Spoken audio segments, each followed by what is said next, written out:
ब्रेकनंतर आपल्या सगळ्यांचं पुन्हा एकदा स्वागत। संभाजीराजांनी वयाच्या अवघ्या 16व्या वर्षी ज्या पद्धतीने ग्रंथ लिहायला सुरुवात केलेली आणि त्याचप्रमाणे नाशिकमधील 16 वर्षीय चारू दत्तनही तसाच प्रवास सुरू केलेला आहे, मात्र एका वेगळ्या पद्धतीने। कसा पाहूयात।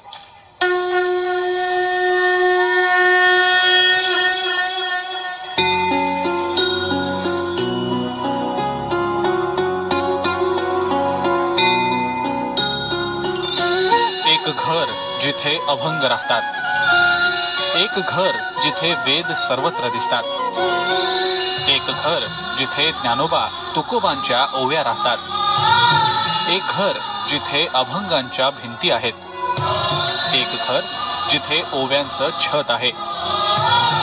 चला एका अशा घरात। महाराष्ट्राला संतांची मोठी परंपरा लाभलेली आहे आणि या संतांचे अनुयायी त्यांचा भक्तगण देखील तेवढाच मोठा आहे। मात्र नाशिकमध्ये आज आपण अशा एका भक्ताला भेटणार आहोत की ज्याचं संपूर्ण कार्य आणि ज्याची दिनचर्या ही अत्यंत आश्चर्यकारक आणि चमत्कारिक आहे। कोण आहे हा भक्त आणि नक्की त्यानं या सगळ्या भक्तीपायी काय केलंय आपल्या घरामध्ये, बघूयात या खास रिपोर्टमध्ये। नाशिकमध्ये राहणाऱ्या थोरात कुटुंबाचं हे घर। या घराच्या भिंती, दरवाजे, स्वयंपाकघर, बेडरूम हे वेदांनी आणि मंत्रांनी भरून गेलंय। या घरात राहणारा 16 वर्षांचा चारू दत्त याला एक दैवी चमत्कारच म्हणावा लागेल। वयाच्या 10व्या वर्षांपासून तो फक्त लिहितो आणि लिहितोच आहे। असंख्य अवघड आणि सर्वसामान्यांच्या समजण्या पलीकडचे श्लोक, संतांची वचनं, ओव्या, अभंग, धर्मग्रंथ।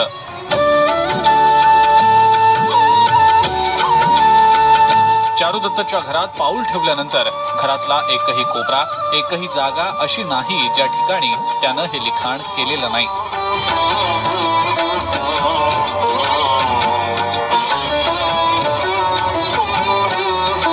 नाशिकमध्ये राहणाऱ्या आणि इयत्ता 10वी इतक्यात पास झालेल्या चारुदत्त थोरात याच्या घरात आपण प्रवेश केल्यानंतर जो काही नजारा आणि जे काही दृश्य आपल्याला बघायला मिळतं ते निव्वळ चमत्कारिक असंच म्हणावं लागेल।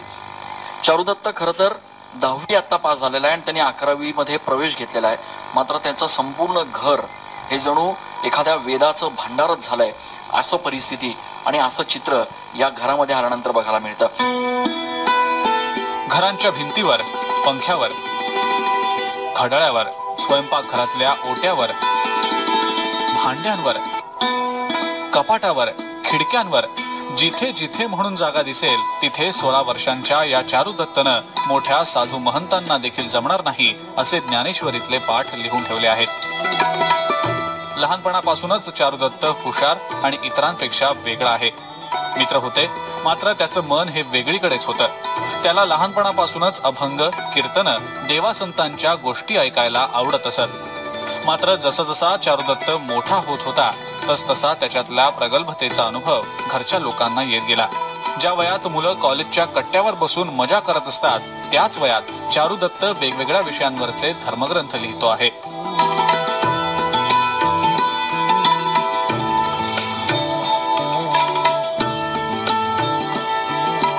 मानवी जीवनाचा प्रवास, त्याचा अंत, मोक्ष याबाबतचं त्याचं विश्लेषण ऐकून भल्या भल्यांना थक्क व्हायला होतं।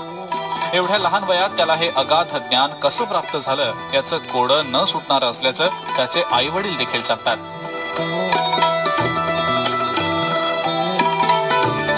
आमच्या पोटी आम्ही असं काय पुण्य केलं होतं की आमच्या पोटी असा मुलगा जन्माला आला। आम्ही तर त्याला अगदी म्हणजे त्याची सेवा नाही तरी साक्षात विष्णूची, देवाची सेवा आहे। त्याचा अगदी म्हणजे खाण्यापासून तर अगदी म्हणजे अगदी छोट्या छोट्या गोष्टी सुद्धा म्हणजे एका कृष्णाच्या जशा खोळी होत्या तशा त्या, जसं यशोदा मैयाला कृष्णाची जसं म्हणजे अनुभव आलेला आहे तसा मला येतो। चारू दत्ताचं लिखाण हे गेल्या 2 ते 3 वर्षापासून या ठिकाणी घरात चालू आहे। त्याचा अभ्यास पाहता हे संतांप्रमाणे त्याचं हे लिखाण चालू आहे। त्याचं कोणत्याही प्रकारचा ग्रंथ न वाचता आणि कोणत्या प्रकारचा संस्कृत या विषयाचा अभ्यास नसताना त्याने जे लिखाण केलेलं आहे ते वेदांमध्ये, ब्रह्मवेद, जीवनवेद या प्रकारच्या वेदांमध्ये त्याचं लिखाण होत आहे आणि सातत्याने चालू आहे। चारू दत्तच्या आईवडिलांचे अनुभव थक्क करून टाकणारे आहेत। एकदा समाधी अवस्थेत लिहिण्यासाठी बसलेला चारुदत्त तब्बल 12 ते 15 तास सलग लिहितच असतो. अनेकदा मध्यरात्री बंगाली, कन्नड तसंच इतर भाषांमध्ये अस्खलित संतांच्या ओव्याही म्हणतो. अनेकदा तर मध्यरात्री उठून लिखाणही करतो. विशेष म्हणजे एवढं सारं लेखन करून देखील चारुदत्तला 10वीत 80% मार्क्स मिळाले आहेत. धर्म, ज्ञान, मुक्ती, स्वर्ग, नरक, मोह या आणि अशा अनेक विषयांवर चारुदत्त धर्मशास्त्राला आधारभूत असे संदर्भ देत त्याचं विवेचन करतो. चारुदत्तचे आषाढी वारीबाबत तसंच नाशिकमध्ये होणाऱ्या सिंहस्थाबाबत सडेतोड विचार ऐकून कोणी महात्मा किंवा मोठा संत आपल्याशी बोलत तर नाही ना असा भास आपल्याला होईल. लोकांनी लोकांसाठी करा अशी एक भूमिका आहे आणि योग्य काळी सर्वत्र प्रस्थापित होईल. आता आपण आज समाजात पाहतो, समाजात संगत बिघडते, समाजात लोक वाईट मार्गाने जातात. का? कारण की याला मूळ ज्ञान नाही, संस्कार नसतील तर काही नसेल. विज्ञान आहे परंतु विज्ञानामध्ये अज्ञानता नाही पाहिजे. विज्ञान असेल परंतु त्यामध्ये संस्कार ही सर्वात मोठी बाब आहे. गेल्या काही दिवसांपासून चारुदत्तची ही प्रगल्भता पाहून घरचेच नाही तर परिसरातले लोकही थक्क झाले. चारुदत्तच्या या वर्तनाबाबत वेदशास्त्राच्या अभ्यासकांना हे एक वेगळंच रसायन असल्याचं वाटतंय.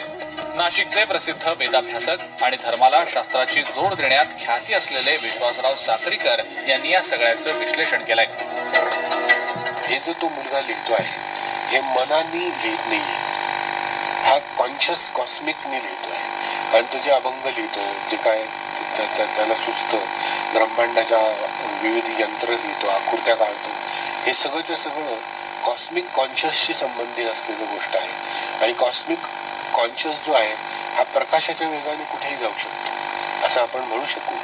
मन जर जाऊ शकतं तर कॉन्शियस, सबकॉन्शियस आणि कॉस्मिक कॉन्शियस अतिवेगाने कुठेही जाऊ शकतो. अवघ्या 16 वर्षांच्या चारुदत्त थोरातनं आतापर्यंत लोकांना चकित करणारे ग्रंथ लिहून काढले आहेत. बरं, त्याचा लिहिण्याचा वेग बघून तो विचार कधी करतो, पाठांतर कधी करतो आणि लिहितो कधी असा विचार पाहणाऱ्यालाही पडावा. चारुदत्तनं आतापर्यंत सकलामृत ग्रंथ, सुमनामृत ग्रंथ, अशोकामृत ग्रंथ, जीवनवेद ग्रंथ, व्यथा ग्रंथ, चिंतन ग्रंथ, ब्रह्मवेद ग्रंथ, दत्तात्रय ग्रंथ आदी ग्रंथ लिहून काढले आहेत. तर सद्गुरु चक्र, शतसुख चक्र, अज्ञानम चक्र, तुलाश्रम चक्र, कर्मयोग चक्र अशा चक्रांची निर्मिती केली आहे. त्यामुळे चारुदत्तच्या या सगळ्या गोष्टींना चमत्कार म्हणावा का असा प्रश्न पडल्याशिवाय राहत नाही.